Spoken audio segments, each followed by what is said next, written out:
नमस्कार. मी ॲडव्होकेट मिलिंद खोले. वकील. वकील म्हणजे हुशार, चालाख असं बऱ्याच लोकांना वाटतं. पण काही गोष्टी खऱ्या आहेत.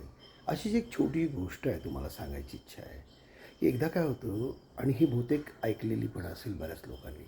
तरी मला असं वाटतं की तुम्हाला सांगावं. एकदा वकिलाच्या घरामध्ये त्याचे 8 मित्र येतात. म्हणतात, "चला आज तुमच्या घरी आपण चहा पिऊया."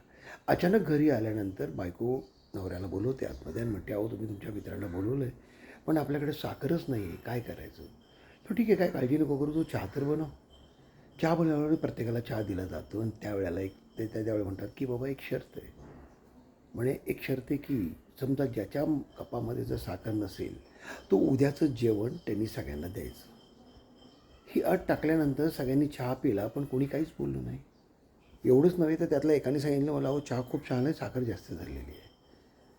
म्हणजे हा जो युक्तिवाद जो केला आहे, त्या व्यक्तिवादामध्ये माणसाला समजून येईल की कशा प्रकारे तुम्ही त्या प्रकरणातून बाहेर पडू शकता. समजलं? आवडलं तर शेअर करा, लाईक करा. ॲडव्होकेट मिलिंद खोले. Got it? Better get it.